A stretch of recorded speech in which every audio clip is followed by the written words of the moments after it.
What's going on, everyone? Today we're going through my week 1 AFL finals predictions. Yes, we are still doing the tips for the final series. Obviously, we had the week break. I did my finals predictions last week, so they might be a little bit similar, but obviously for the week 1 and finals and for the future weeks, we are going to be going through all the games in a lot more detail. We're doing a more in-depth preview, and things change throughout the week. I see different things pop up and all that. You know, my mindset changes a little bit. So some of the tips that you would have seen in my finals predictions for week 1 could actually change. Before we do get into that though, last week, I think I set a goal of 40k. We're almost at 40k right now.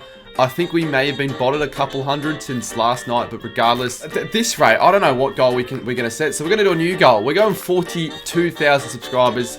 Let's get to 40k, and let's just keep ticking away over the final series. But let's start off with round 24. So you can see a lot of grey in my tips right there. I completely forgot to click submit because I was doing it with my sister. I would have gotten an 8, but then submitting my sister tips, I would have got a 6 because she forced me to tip, I think the Blues and the Bombers, which I ended up having to do. But because I forgot the first 4 games, which would have all been correct tips, it ended up giving me a score of 4 out of 9. But you know what? I don't really care. We're done with the tips. I'm honestly not minding too much. Obviously, we'll go through the games really quickly. So Collingwood got an easy win over Melbourne. Hawthorn heading into finals with some terrific form with a 124-point win over North. That's the biggest score and win of the year. Geelong, you know, easy pickings over West Coast. Gold Coast with a pretty good win to finish their year. Brisbane, a semi-unconvincing win against Essendon. The Bulldogs heading into finals strongly with a win over the Giants. The Blues couldn't get it done over the Saints in a massive game that was. And obviously, yeah, Freo, they should be in the finals, but they just couldn't win any of their last 4 games. Live your life within the moment, and don't go wait until the morning. You never know when it is over. All that I know is we'll get older. So let us dance this night away.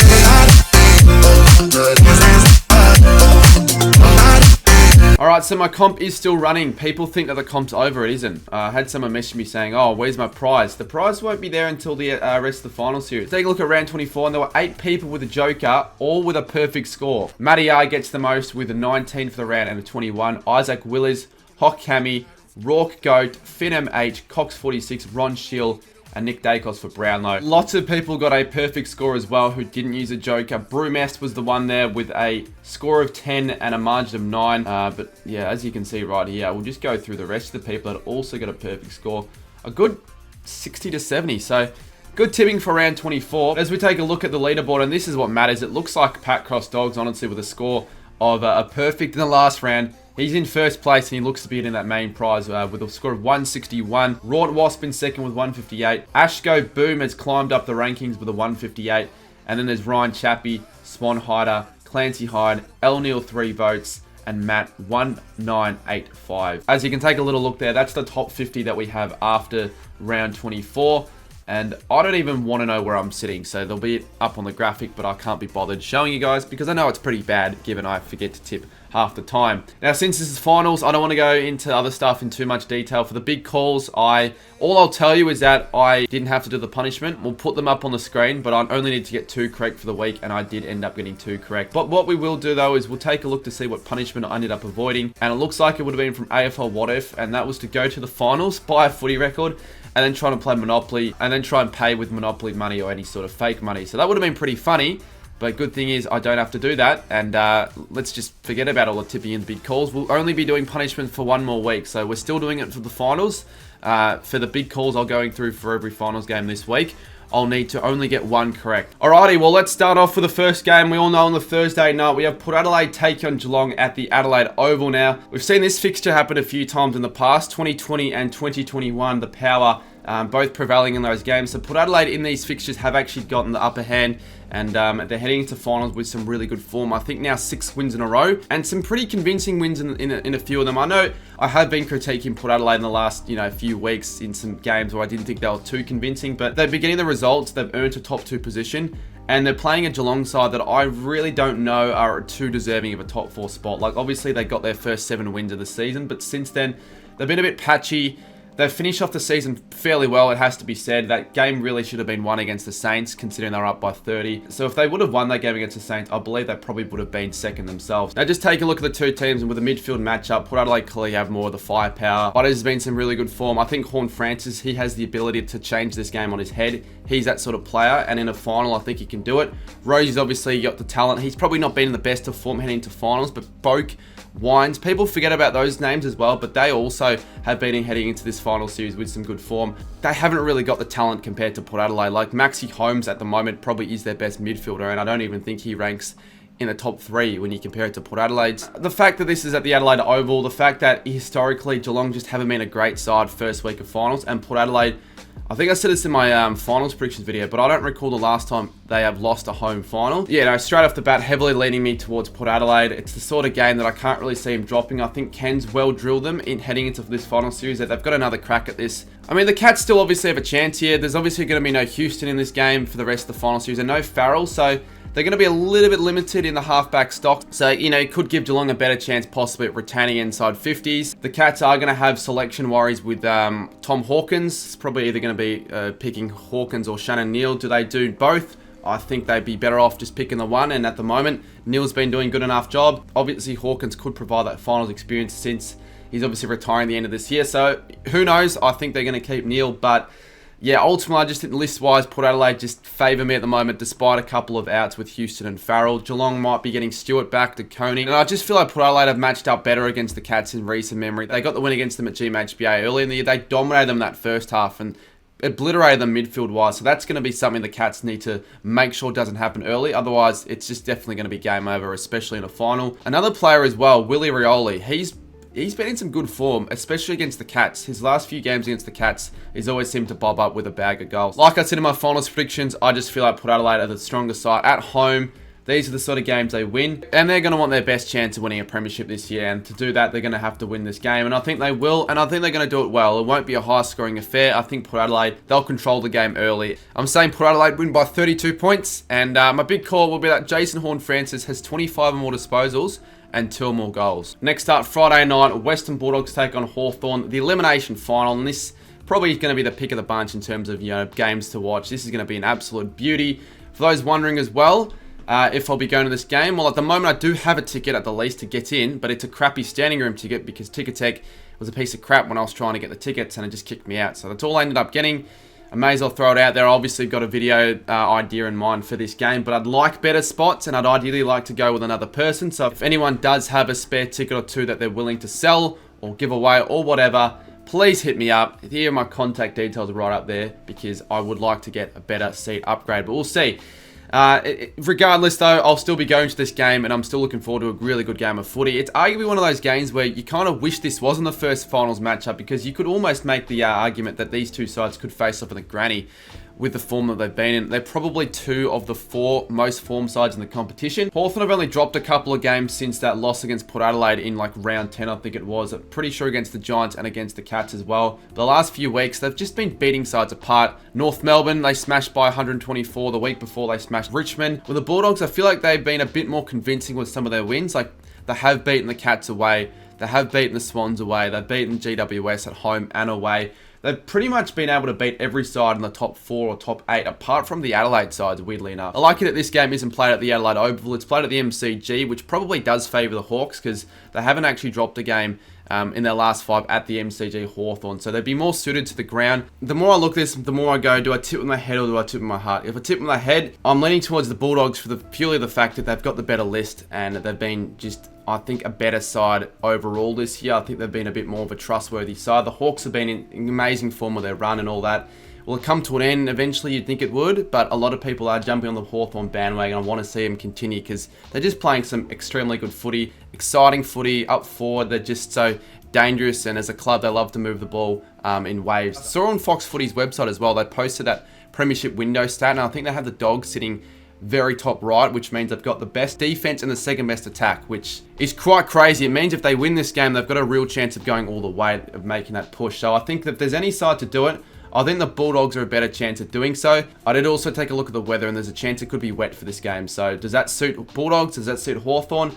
I'm not sure. It'll probably mean for a little bit more of a low-scoring scrap, but I think still be a pretty good game of footy. But I'm going to say the Dogs pinch it. I'm leaning now more towards the Dogs in a really good game of footy. I think they're going to find a way here. Hawthorn might not have the experience, might not have the absolute firepower. I'm going to say the Bulldogs win this game by 8 points at the MCG. And I'm going to say there'll be 9 or more lead changes throughout the game. Okay, next up we have at the SCG, the Swans take on the Giants in the first qualifying final. And probably, in my opinion, the best final of the lot in terms of what I think it'll end up being.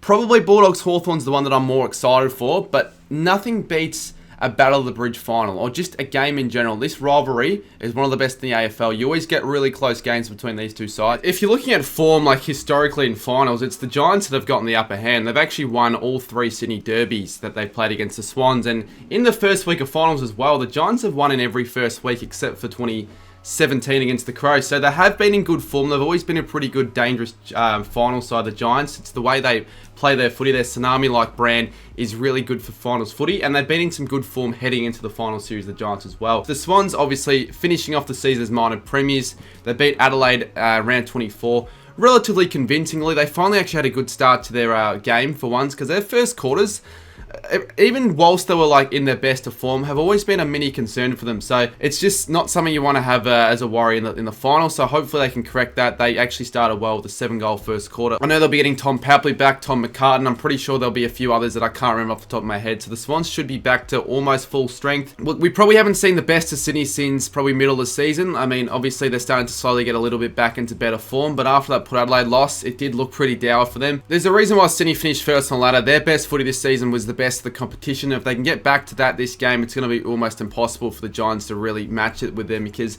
they've had 2 attempts at it this season, the Giants, with 2 losses. It's whether or not Sydney will be at their very best. Just nullify the impact of the likes of Hogan, Green, Brent Daniels has been in some good form, and I think the Swans should win by 3 to 4 goals like they have in previous occasions this season.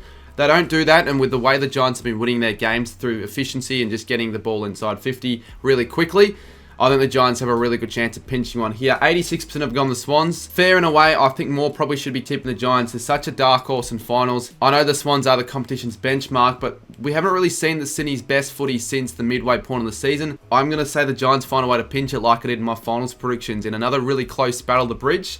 Like in 2021, the Giants get a win in a close game. I'm going to say by 5 points with my big call that 3 or more GWS players will kick 3 or more goals. And of course, our last game, we have Brisbane take on Carlton on the Saturday night game. Of all the 4 finals, for probably most people, you wouldn't expect this to be the best a lot. There probably isn't as much hype and build-up heading into this one, but doesn't undertake for the fact that this could be a really good game of footy. It's a finals. Anyone on any given day can win in any final. And I feel like with this sort of being one of those games where Brisbane have a lot of pressure to win, it's very much Brisbane's game to lose. So they'll have the pressure massively that they cannot drop this, because Carlton, with the way they've sort of limped into finals, like for them, there isn't a lot of expectation. So they're in a way playing like they've got nothing to lose. Clearly, they're going to want to win the game, but if they don't win, the implications aren't nearly as bad as what it would be for Brisbane given the position they were in. And Brisbane really should be finishing in the top 4. Even against the Bombers, that win in the last half especially was very unconvincing. This game sort of strikes me as a bit of a resemblance to the 2020 Elam when Collingwood played West Coast. West Coast probably should have made top 4,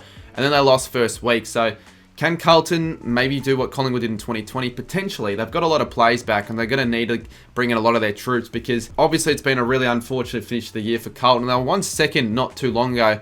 They only just scraped it in. They probably shouldn't have made it a Freo 1 in the last round, but they will be getting players like Charlie Curnow, Harry Mackay, Tom De Koning, Sam Docherty, who I believe is confirmed, Adam Chera, Mitch McGovern, Jack Martin. This list is literally like 7 to 8 players that could potentially be back for Carlton. But I almost feel like in a way, the more players that do return for Carlton, the bigger the chance of it being problematic for them, considering a lot of them are coming back from soft tissue injuries, and they've got to be at 100% to ensure they don't repeat an injury. So if they bring back a player maybe 1 week early and then they're injured in the first or second quarter, that's going to cause more concerns as if they were to just pick someone else. So we'll see what happens. I'm not too sure how many players are returning. We haven't seen the final squads yet, but what we will know is it'll be quite a different Carlton side to what we've seen the last few weeks. And I just feel like with Brisbane, they're going to get enough inside 50s and scoring opportunities. So I just hope for their sake they can actually utilize it a little bit more and not waste it, because they've been very wasteful, not just in previous weeks, but historically the last 4 or 5 years. They've been quite an inaccurate side. They get a lot of chances on 50, and players like Joe Danaher, they do really stupid things with the footy. Who knows with the Blues, they were able to get it done in the opening round at the Gabba, same venue, and also started with the first 5 goals in the prelim last year. Ultimately, I'm going to have to go Brisbane. Brisbane have a lot more on the line here, and they're in some good form still, and I think the only way Carlton win this, probably, to be honest with you, would be the Lions' inaccuracy. They could keep them in it for a long time, but I'm going to say Brisbane kick away late, and they win the game by 18 points. And my big call is that Carlton are in front and leading with 10 minutes to go in the last quarter. Well, those are my week 1 finals predictions. Went Port Adelaide by 32, the Bulldogs, the Giants, and the Lions. Let me know your tips down below, and feel free to leave your tips and predictions and big calls in the Google Forms down below. We'll continue it during the final series, as well as the punishments. This will be the last round for the punishments, with me only needing to get 1. So that'll be it for the tips and all that. I'll see you next week. We'll continue on for the rest of the final series. And I know this video is coming out to you guys late because I've had to freaking film this video like 3rd or 4th time now, because my SD card seems to want to corrupt every time I film this. But until then, if you haven't already, check out my $1 v $500 AFL ticket video, or if you're feeling like watching something a little bit different, check out this video where I went to 5 AFL games in 1 round, traveling in 5 unique ways of transport.